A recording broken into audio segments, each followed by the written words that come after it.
Shalom semuanya. Ya, saya mengajak kita boleh memulai semuanya di dalam doa. Kami berdoa, kami bersyukur menyaksikan satu dengan yang lain sekalipun dalam jarak yang jauh, tapi kami tahu Tuhan ada bersama dengan kami, roh-Nya memenuhi setiap kami. Dan dalam kumpulan ibadah ini kami kembali datang bersama berhadapan dengan firman yang adalah pribadi Allah itu sendiri. Kami percaya ada kuasa daripada firman, ada rencana Tuhan dahsyat untuk kami ikuti. Karena itu Roh Kudus kuasailah setiap kami, biarlah kami penuh dengan pikiran dan perasaan Allah dalam tujuannya digenapi. Di dalam nama Yesus Kristus yang siap mendengarkan dan melakukan, mari bersama katakan amin. Selamat hari Minggu, sekali lagi shalom. Disiapkan Alkitabnya. Ya, dalam kesempatan ini kita akan sama-sama membuka dari surat Yakobus. Pasalnya yang pertama, ayat 19 sampai dengan ayatnya yang ke-27.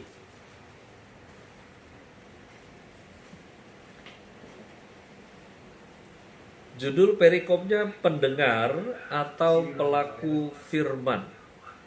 Uniknya adalah di ayat 26-27 di sana diberi kesimpulan tentang ibadah yang murni. Ya. Saya coba mengamati entah kenapa kok tidak disebutkan saja title di judul perikopnya sebagai ibadah yang murni, tetapi hanya dicantumkan pendengar atau pelaku firman. Ya. Nah, finalnya tetap ke sana tentang ibadah yang murni. Sesungguhnya ada catatan sebelum yang kita pernah biasa dengar adalah ibadah yang sejati. Nah, kali ini Yakobus menyebutkan ibadah yang murni, yang tak bercacat di hadapan Allah. Ada 3 hal dari ayat 19 sampai dengan ayat yang ke-37.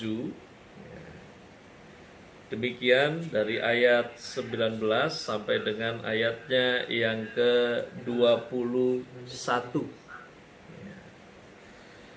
Hai saudara-saudara yang kukasihi, ingatlah hal ini. Setiap orang hendaklah cepat untuk mendengar, tetapi lambat untuk berkata-kata, dan juga lambat untuk marah. Sebab amarah manusia tidak mengerjakan kebenaran di hadapan Allah.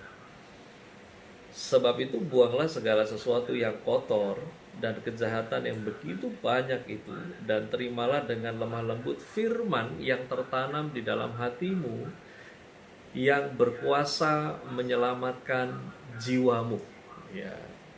Secara narasi, klimaksnya nanti adalah ibadah yang murni dan tak bercacat di hadapan Allah. Ya. Yang pertama adalah tentang mendengar firman, bahwa untuk membangun ibadah yang murni maka harus dimulai dari cepat untuk mendengar. Ya. Cepat untuk mendengar, di mana pengetahuan yang benar itu mengerjakan kebenaran di hadapan Allah, karena tidak ada yang benar kita lakukan kalau bukan didapat dari pengetahuan yang benar. Nah, untuk mendapat pengetahuan yang benar, maka buanglah segala sesuatu yang kotor, buanglah segala sesuatu yang jahat. Karena firman yang kita dengar tidak melulu yang menyukakan hati dan menyukakan telinga kita, karena di dalamnya juga terdapat teguran. Nah, ini yang seringkali tidak bisa kita menjadi cepat untuk menangkap karena tidak menyenangkan. Nah, firman mengatakan bahwa Yakobus bilang cepatlah untuk mendengar. Jalannya adalah terimalah dengan lemah lembut firman diterima dengan lemah lembut. Lemah lembut adalah membatasi kekuatan, di mana Anda dan saya membatasi pemberontakan terhadap apa yang benar yang kita terima. Karena kita tidak bisa melihat firman tertanam di dalam hidup kita kalau ketika kita mau menerima firman itu dan terlalu banyak kata tapi dalam hidup ini. Ya. Kamu dengar khotbah, kamu dengar renungan, kamu baca tulisan-tulisan rohani, dan baru di tengah kamu udah bilang, tapi kan saya yang jalani, tapi kan saya yang ngalami. Kamu yang ngomong kan nggak ngalami. Ya. Nah, ini yang Yakobus katakan, ayo dibuang ya, yang kotor, dibuang yang jahat, terima firman itu dengan lemah lembut. Batasi kekuatanmu untuk memberontak. Ya. Lalu kemudian supaya tertanam di dalam hatimu. Ya. Kalau enggak, kamu cuma dengar, dia tidak akan tertanam dalam hatimu. Supaya kalau tertanam dalam hati, oleh kebenaran itu, kebenaran tersebut akan menguasai Anda dan saya untuk menyelamatkan jiwa kita. Ya. Itu yang pertama dari ibadah yang murni adalah dimulai dari pendengar. Lalu kemudian yang kedua adalah tentang pelaku. Dari Yakobus pasalnya yang pertama, ayatnya yang ke-22 sampai 25. Tetapi hendaklah kamu menjadi pelaku firman dan bukan hanya pendengar saja.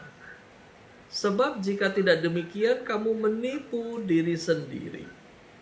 Sebab jika seorang hanya mendengar firman saja dan tidak melakukannya, ia adalah seumpama seorang yang sedang mengamat-amati mukanya yang sebenarnya di depan cermin.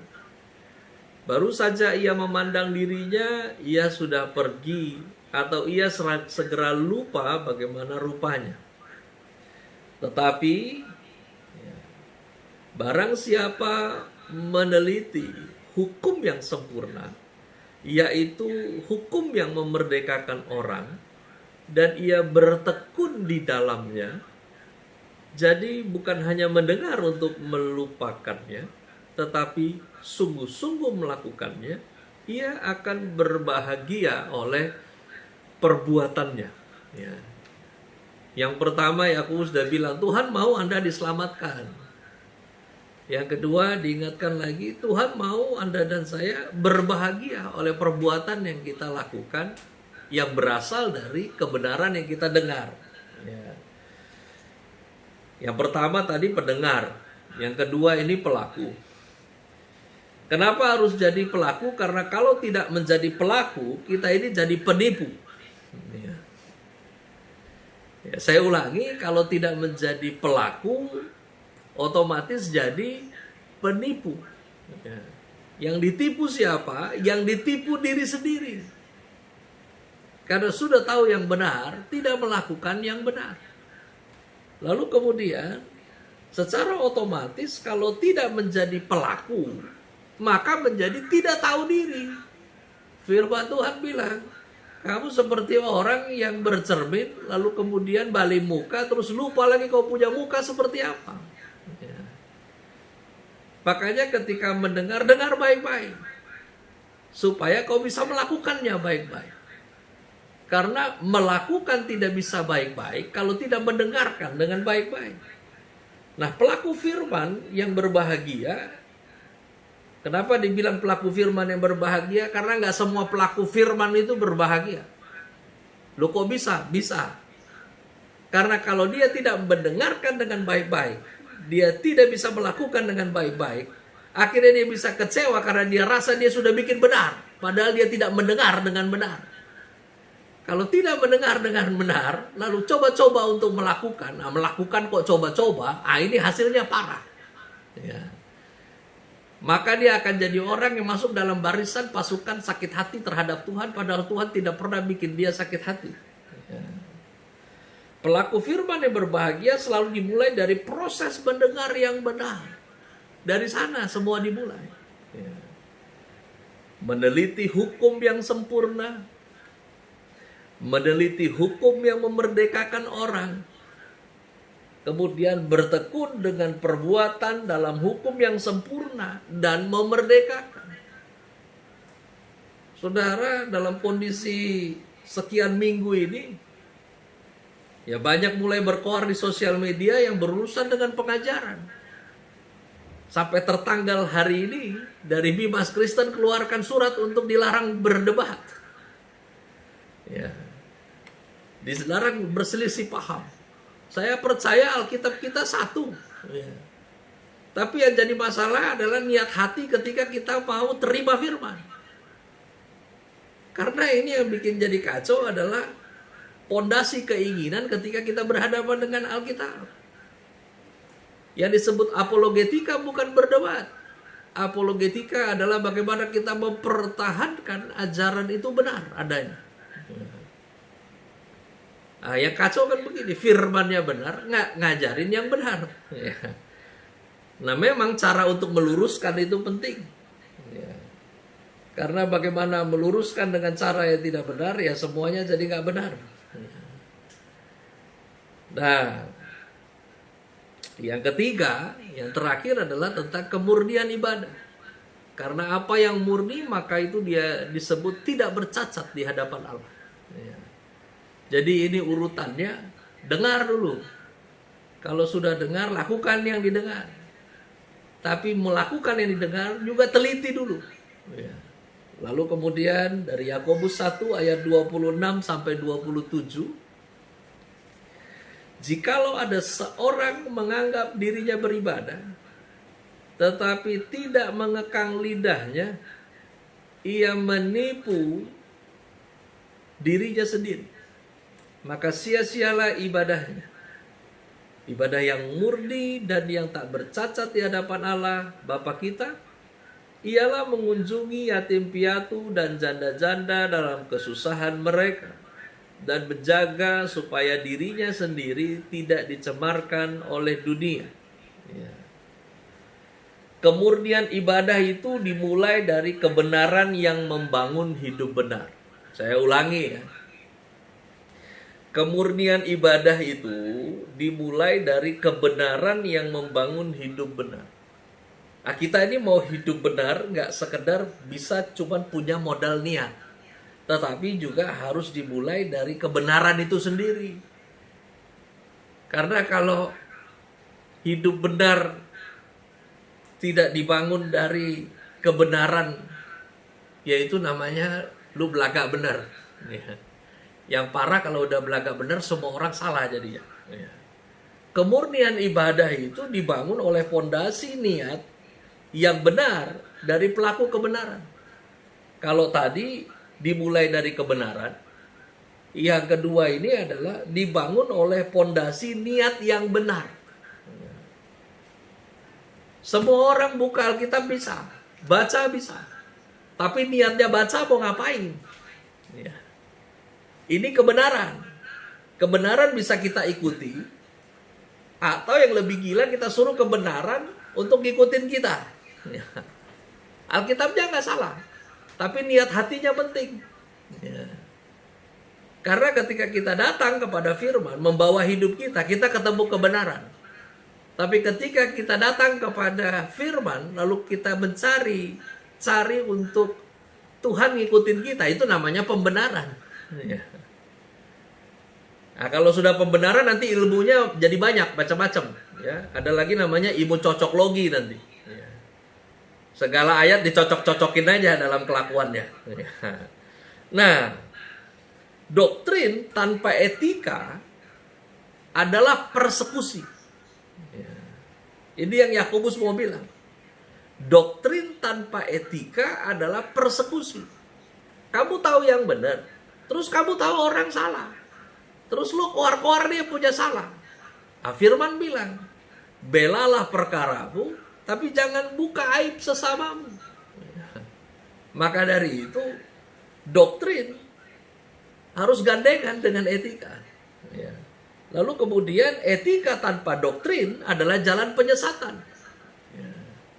Nah, ibadah yang murni dan tak bercacat di hadapan Allah adalah sikap yang dilakukan untuk dipersembahkan kepada Tuhan. Itu yang pertama, sikap yang dipersembahkan kepada Tuhan. Kemudian ibadah yang murni dan tak bercacat di hadapan adalah tindakan yang dilakukan dengan cara yang berkenan kepada Tuhan.